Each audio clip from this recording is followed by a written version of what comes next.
Hey pals, I'm here today to discuss some more anticipated releases. Just like pre-bookish rant first. When I was thinking about doing this video, I was like, oh, my last one of these I called spring anticipated releases. But there's a couple of books I missed that were coming out in June, and so I want to feature them here, but it doesn't really align with my views of what the season timelines are, so I just feel like I need to clarify. So, as you may know, there are two different ways to measure when we move into a new season. At least this is how it is in the UK. I think one of them is the astrological calendar and one is the, and I hate saying this word, meteorological calendar. I don't think I said that right, calendar. And one of them, the new season starts on the first of the month. So for example, winter would start on the 1st of December, summer would start on the 1st of June. The other one is that the new season start around the 21st, 22nd of the month. So winter wouldn't start until a few days before Christmas and summer starts 21st, 22nd of June. I always go by that calendar when I discuss the seasons because I find that it more closely pairs with the British weather, right? December isn't that cold here. It still feels like autumn, whereas January, February, March are super cold. Early June still feels like spring. A lot of the flowers that are out are spring flowers and stuff, and our hottest months in the UK are July, August, September. So I'm going to mention a few books here that I do not view as summer releases, but because I missed them, they're going in this video. But the pedantic part of me has to state that because this sort of ties in with something I find really annoying about British people, and let me know if you're from other parts of the world and this is the same thing. I think British people are fairly well known for talking about the weather a lot and complaining about the weather.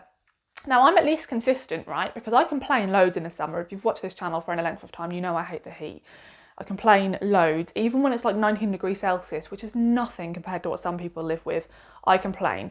Just to clarify, we don't have air conditioning in the UK, so when we're complaining, it's because there's literally nothing we can do to cool down because, our offices, some fancy offices might have air conditioning, but no office I've ever worked in has, and nor does my home. Anyway, so I complain during the summer because I don't like the heat, but I do not complain during autumn, winter, or to be honest, spring, because I love rainy days, I love wind, I love grey skies, I love all of that. It just, fits in with just my cosy living life, right? And I even quite like spring. It's nice seeing all the flowers come out and all the leaves come back out. It's still quite cool, it's nice. I do not like summer. But what I cannot stand is when, and nearly everyone I know does this, they're like, oh, it's just so awful. Oh, we've just had such a bad summer. I'm like, it's May. It's not summer. You're not even in summer yet. So stop slagging off before we've even got there. And then the other thing British people do is they'll complain when it's raining. Oh, we just had so many days of rain. It's just been awful. I can't wait for the sun. And then as soon as it's sunny, they're like, oh God, it's just too hot. I can't sit out in the garden. It's too hot out there. I'm like, what did you want?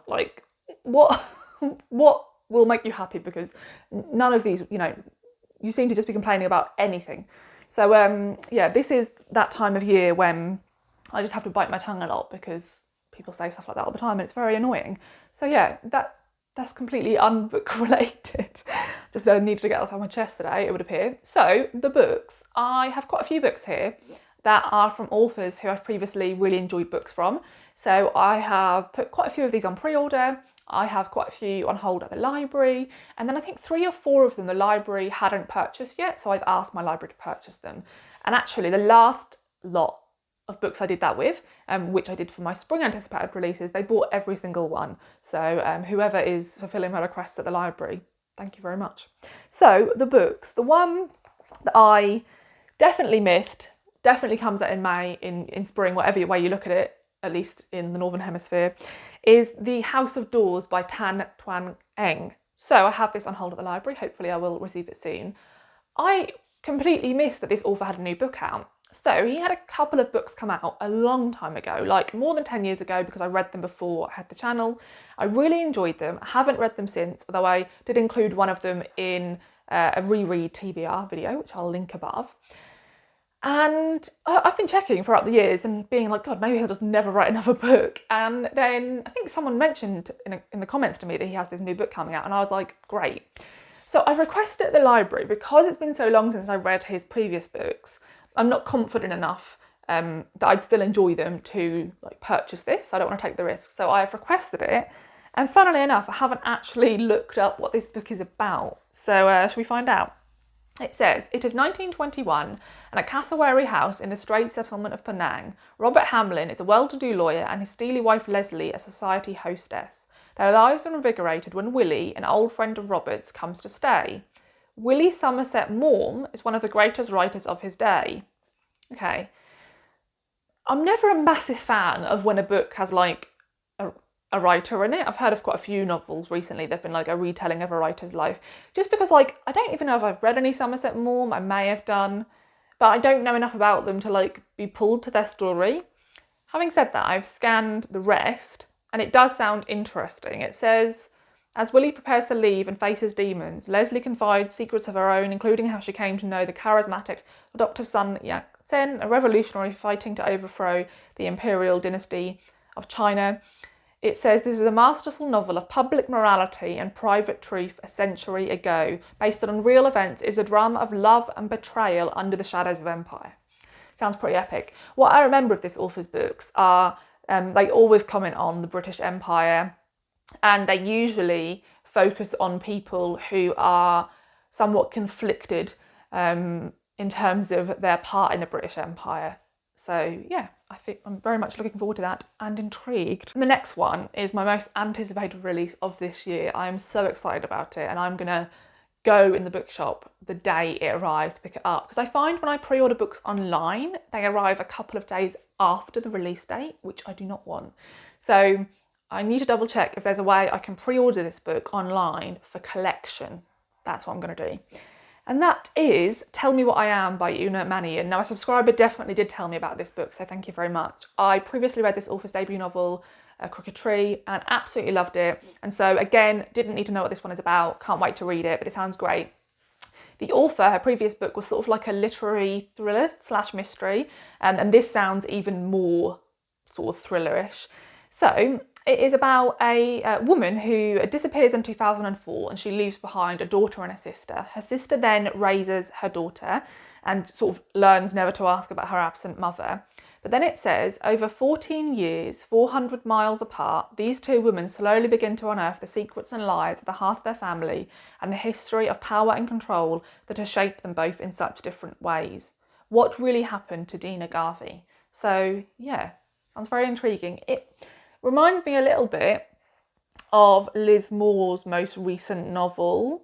What was that called? Can't remember, but that was about two sisters, one of whom was a detective and her sister had gone missing and she was sort of trying to find her. So, and I really enjoyed that one as well. So yeah, can't wait for this one. We'll definitely be reading it as soon as it comes out.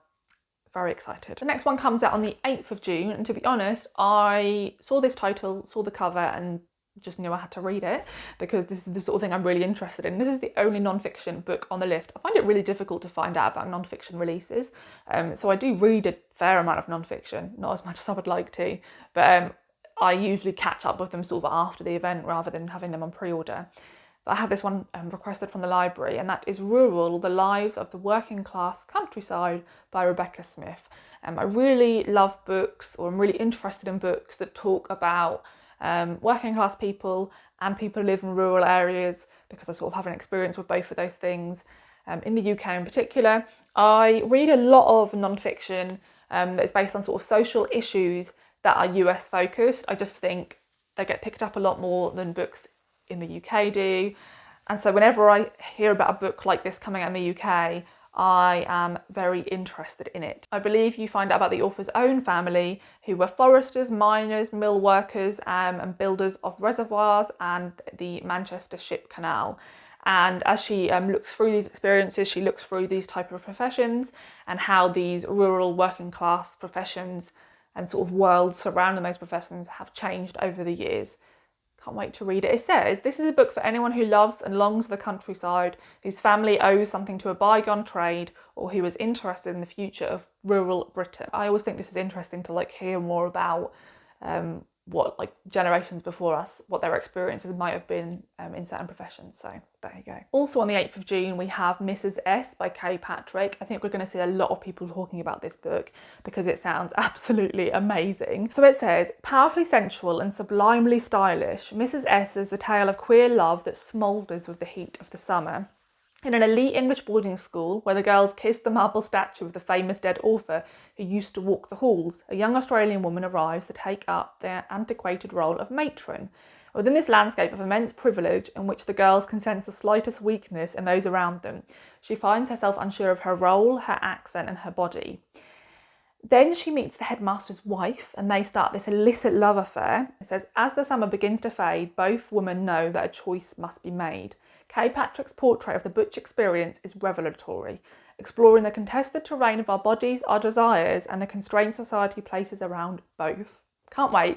It sounds a little bit like one section of Plain Bad Heroines by Emily M. Danforth is about two of the teachers in the school. I think one of them is actually the headmistress who have this queer love affair. And that was like one of my favourite bits of that narrative. And they work at an American boarding school for girls. And it feels like it might be like that, but like much more focused and like slightly different. So can't wait. Sounds amazing. This next one comes out on the 29th of June. I've asked my library to buy a copy of this because they don't currently have it in and I think it sounds brilliant, and that is Bellies by Nicola Dinan. This says it begins as a typical boy meets girl. Ming and Tom meet each other at a university drag night and they develop this friendship and then this relationship, and then just as they feel like they're sort of really getting settled into this relationship, Ming announces her intention to transition. And it says you follow them, I think, over the years throughout many different countries as they face shifts in their relationship in the wake of Ming's transition. And each must answer the essential question, is it worth losing a part of yourself to become who you are? I really enjoy, and I think this type of thing has been published a fair amount in the last couple of years because I think a lot of people enjoy it. When we follow this couple who sort of meet each other at university or college, whatever you want to call it, and they sort of work but sort of don't, and they keep bumping into one another or being drawn to one another over the following years, and they're in different parts of the world, and you're sort of watching and you either really want them to be together or think that they're like really toxic and don't work. I really enjoy those types of books, and I think this is going to do that, but with a really interesting commentary on transitioning and what that means for people if they've started a relationship with somebody pre-transition. So yeah, I think this one sounds great. And then after the Unimanian, my next most anticipated release of 2023 is Eliza Clark's new book, Penance. This comes out on July 6th. I think loads of people are well excited about this. It says it's going to be the cult hit of the summer, which gets me even more buzzing for this one. So I listened to her debut novel, Boy Parts, only last year on audio, and I really enjoyed it. And so it's kind of cool for me that I've only had to wait like a year because I took too long to read her first novel. But this is another author, like whatever she was going to be releasing, I already added this to a wish list, and then I sat down and read the blurb and I was like, fucking hell, this just sounds amazing. Like I cannot wait. It sounds so good. So I'm really excited to read this one. If you don't know, Boy Parts, I'm not going to spoil anything, but it's a really interesting commentary on consent and on uneven power dynamics in sort of any type of relationship. And it asks the question, is it okay, can you condone somebody who inhabits, usually because of their role, in the case of Boy Parts, it was to do with gender. So is it okay for a woman to take advantage of a man because of the sort of overall societal history? Because, like, in large part, women have been subjugated, we haven't given consent to a lot of the things that happen to us. Is it okay for some woman to take the power back? And Boy Parts sort of asks if some woman doing that is sort of in response to the trauma they have from seeing that perpetuated against them in society. So it's a really interesting book. It doesn't really answer any questions because it's a really difficult topic to answer, but it thinks about them in such a brilliant way. So can't wait. And this book is about a true crime narrative.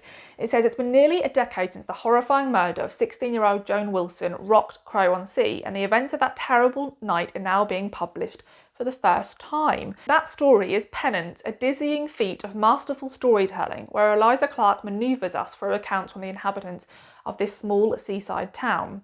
We get hours of interviews with witnesses and family members, painstaking historical research, and most notably correspondence with the killers themselves. The result is a riveting snapshot of lives rocked by a tragedy and a town left in turmoil. The only question is, how much of it is true? And this always makes me happy. And I know a lot of people, when they see a book having a longer page length, are a bit put off, which I completely get. This is 448 pages, and it's not that long, but a lot of books these days, you see them, they're like around 300 pages. I'm always happy to see one that's longer than that, especially when it's one I'm really excited for. So yeah, I think that sounds amazing. I am always interested in books that look at this more recent obsession we have with true crime, just how many podcasts and documentaries and even sort of fictionalised documentaries we have coming out now about real crimes that happen, and how we tend to be more obsessed with the perpetrators and the victims, and how a lot of the time those victims are women, and how it becomes so normalised to, see the bodies of women and girls who've been killed on television, and to, just a normal thing for us to discuss.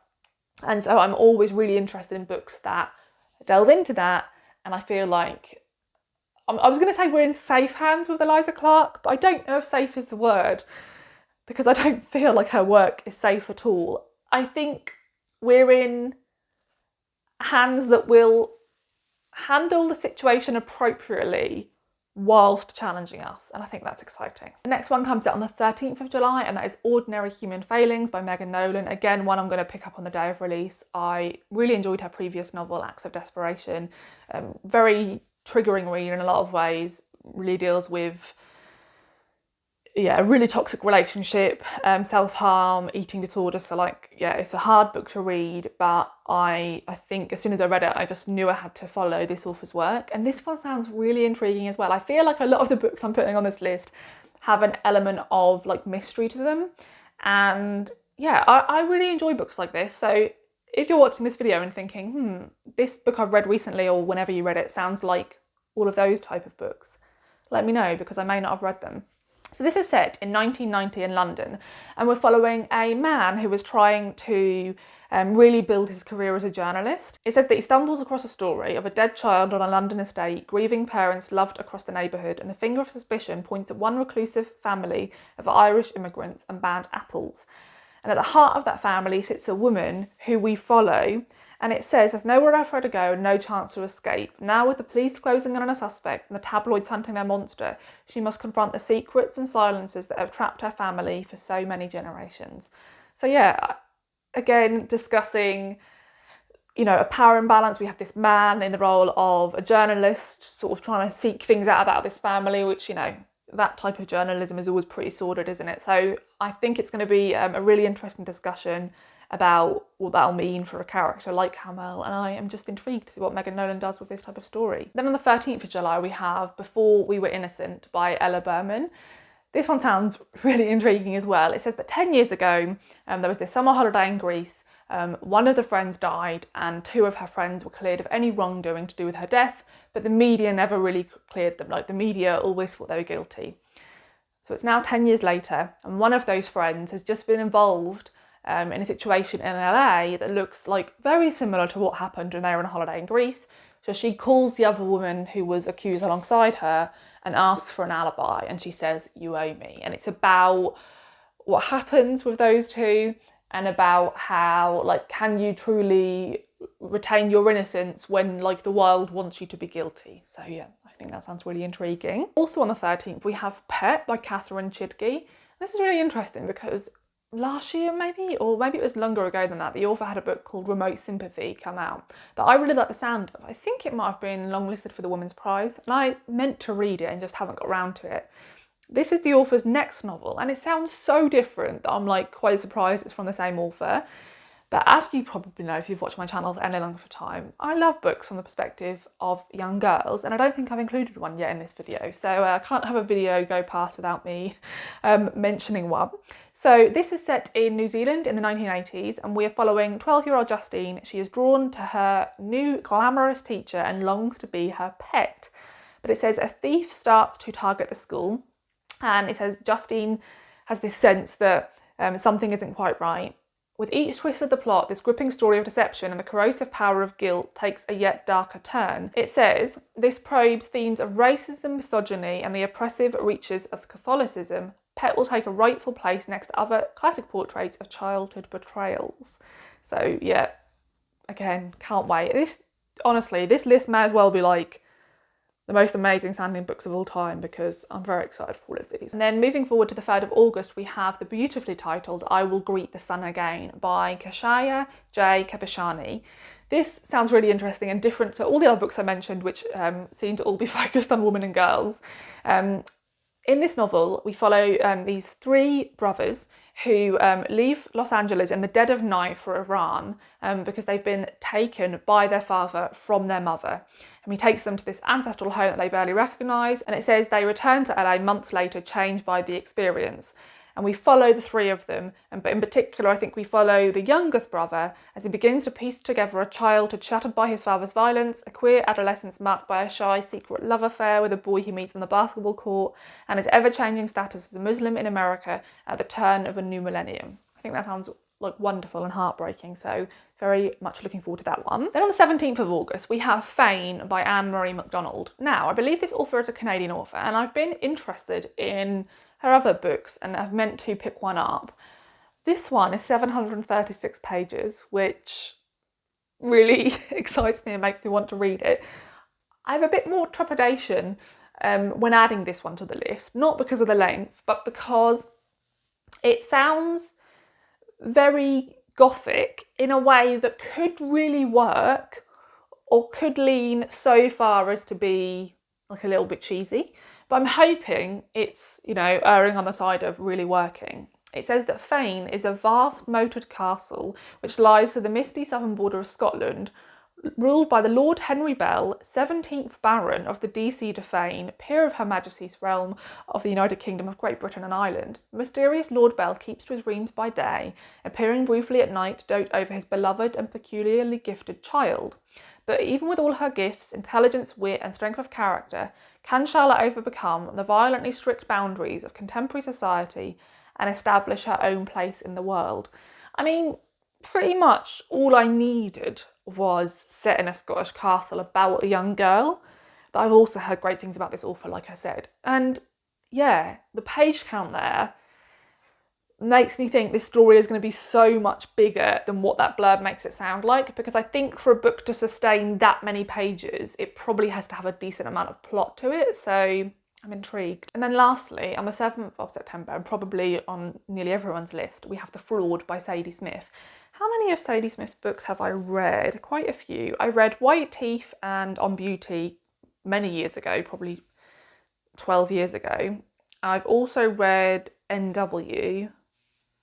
That might be it. So I probably haven't read her more recent novels. And when I heard about this, I was like, oh, I'm definitely going to pick that up. And then I looked into what it was about, and really surprising, because this is a historical fiction novel set in 1873, which is not, in my experience, what Zadie Smith does. So I think it's going to be so interesting to see how she deals with a historical fiction novel. I have a piece of Albus's fluff on my nose, which makes no sense because he hasn't come near me for the last half an hour since I started filming this video. What it is to live in a house with long-haired cats. So, again, this sounds like it's like looking at some type of mystery. I'm not sure if this is a real crime that happened, but it says, the Tichborne trial has captivated the widowed Scottish housekeeper, Mrs. Eliza Touchet, and all of England. Readers are at odds over whether the defendant is who he claims to be or an imposter. And you follow this lady as she sort of follows the case. And then we also follow a man who finds himself the star witness, his future depending on telling the right story. He grew up enslaved on a sugar plantation in Jamaica, and he knows that the rich deceive the poor and that people are more easily manipulated than they realise. Based on real historical events, The Fraud is a dazzling novel about how, in a world of hypocrisy and self-deception, deciding what's true can prove a complicated task. So yeah, I mean, I think lots of these books are delving into crimes and topics of like truth and innocence and guilt, so I'm down for all of that, and yeah, just very excited to have a really darkly delicious summer of reading. So let me know if you have any of these on your list of books to pick up as soon as they come out. Also let me know if you think I've missed any books that are coming out this summer that sound good, and also, like I said, feel free to recommend me like older books that like fit in with the themes I've been discussing that I may not have read yet, because I'm always happy to read sort of dark, twisty literary fiction. So yeah, thanks so much for watching, and I will see you in the next video. Bye.